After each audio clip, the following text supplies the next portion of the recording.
Well, here we go again. I just want to give you all some pointers. You know, it's just everybody says, are you a mechanic or where'd you learn how to do this?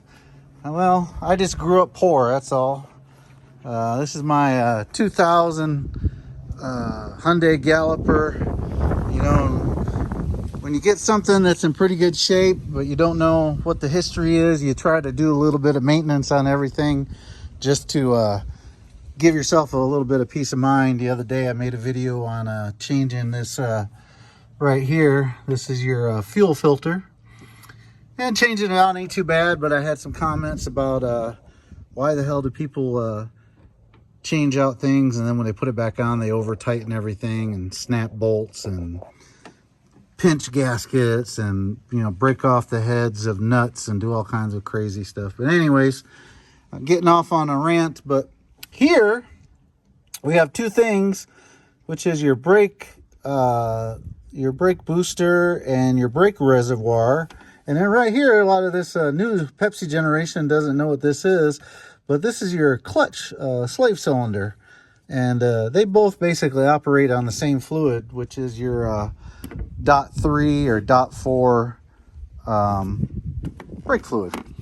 So it's just it's a basic hydraulic pump. You know, you push in your clutch, the pump actuates the slave cylinder, it engages your clutch. Your clutch lets you shift gears, and then you know, go on about your business. Let your clutch out.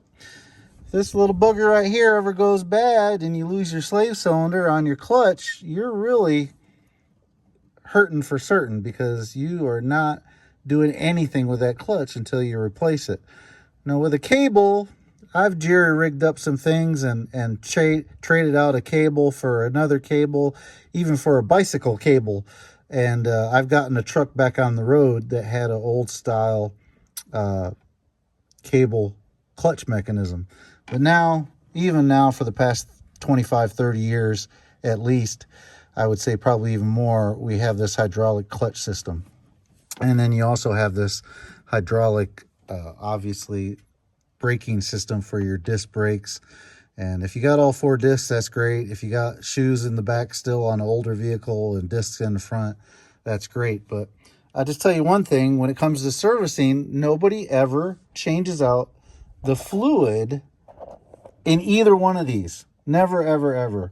Your brakes go bad, your pistons, you know, your calipers, they go bad, and you just replace the calipers, bleed your brakes, add a little to it, and next thing you know, you're moving down the road. But very seldomly, and if they do, people pay hundreds of dollars to flush your brake system, because this right here is just metal breaking down. You get metal breaking down in here, you get brake fluid. You have these lines that are metal, you got your slave cylinder, there's rubber parts in there. Things just start to break down and the fluid gets contaminated. Not so much this will overheat and stop working, it just wears the seal out in the piston. But you get dirt and grime wherever it comes from. It's a good idea to every now and again, especially when you get a vehicle you're not familiar with, just to flush all the fluids. And then over here, of course, you get your brake reservoir, and you know, you have the fluid in here. But the biggest pain in the butt is, how do you get that fluid out of here? You got that reservoir there, and you got this reservoir here, and you have that little floating mechanism here that lets you know when you're high or low on your fluid, and your add fill line over here on the side. Well, what poor people do is we innovate. I'm not going to pay $300, $400 to have a total brake flush on my brakes. I'm going to go to the Dollar Tree, or I'm going to go to the Dollar General or Family Dollar or wherever, whatever's closest. Or if you got one of these window cleaner bottles, it's like 99 cents at the dollar store or whatever you want to call it. And I'm going to take this little mechanism out right here, your handy dandy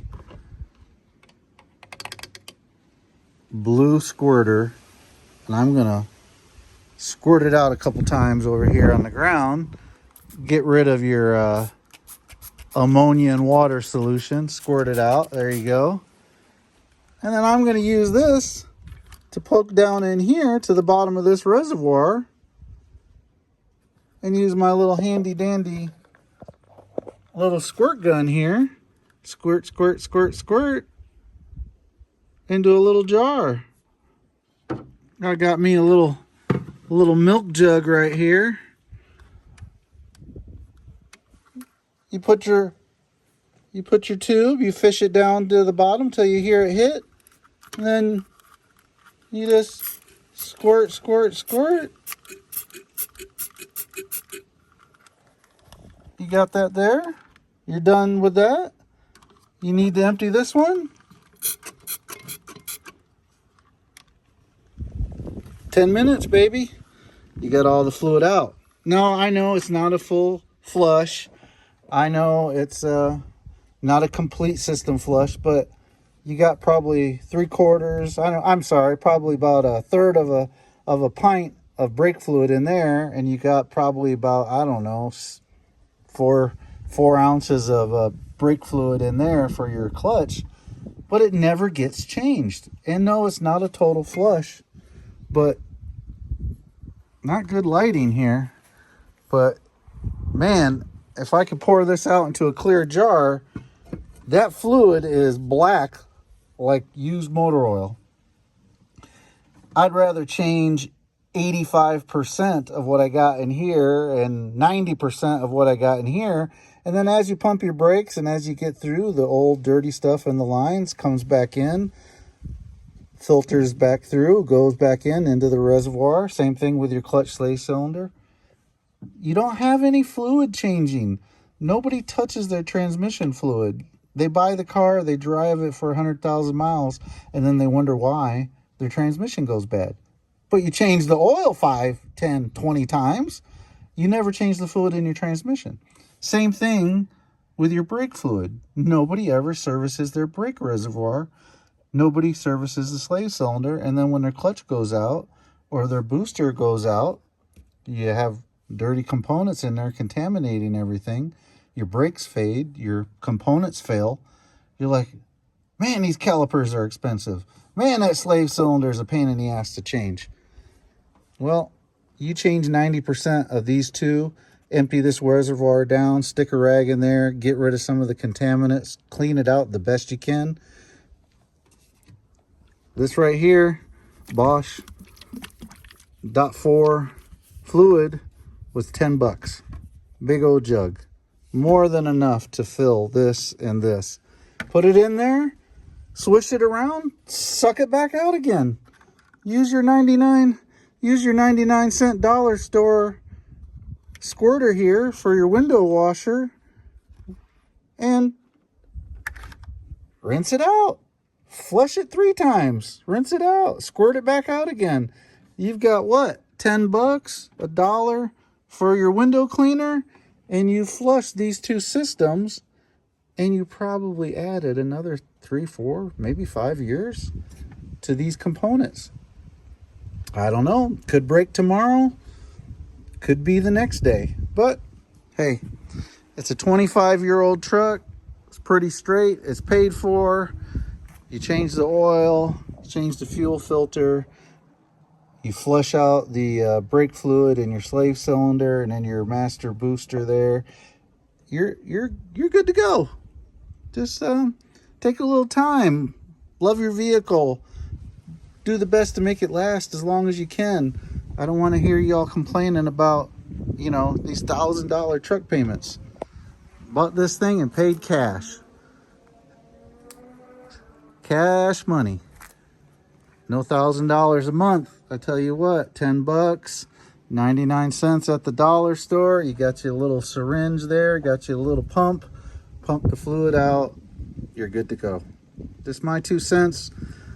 I might be a poor guy, but I do what I can to make my stuff last as long as I can, because life's too short to be paying $1,000 truck payments. But you do you. Take care. Gotcha. All right, well, I just wanted to go back to poor man maintenance. Got this clear jar. I had this little jug when I squirted all of the fluid out of the brake reservoir and the clutch. I just wanted to do a little demonstration. This is brand new, unmolested brake fluid. And as you can see, kind of looks like, you know, vegetable oil. Looks like some good old corn oil or whatever you use to fry up your French fries.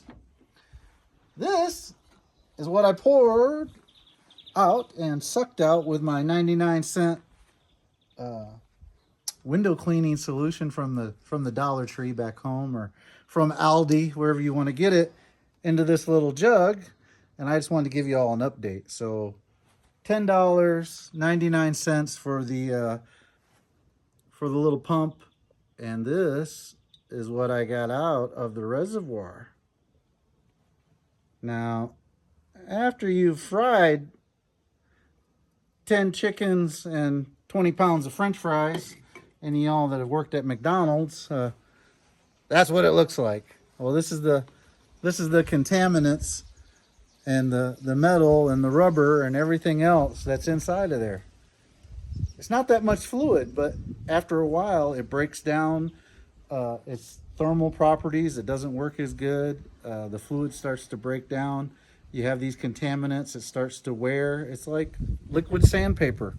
Whatever you got in there, metal shavings, rubber, water. Water makes rust. Anytime you get rust inside of a system, you're going to rust the lines from the inside. Spend 10, 12 bucks every other year. This is a 25-year-old truck. I don't know if this has ever been changed, but I tell you what, it takes 2 hours, maybe, if you're slow and you're making a video and you're doing it yourself and you don't have all of the stuff ready. But if you got the fluid, you got a jug, and you got you a little squirt bottle so you can suck it out of there, how about every year you get rid of this contaminated fluid and treat your vehicle nice and make your vehicle last as long as possible so you don't have that $1,000 truck payment.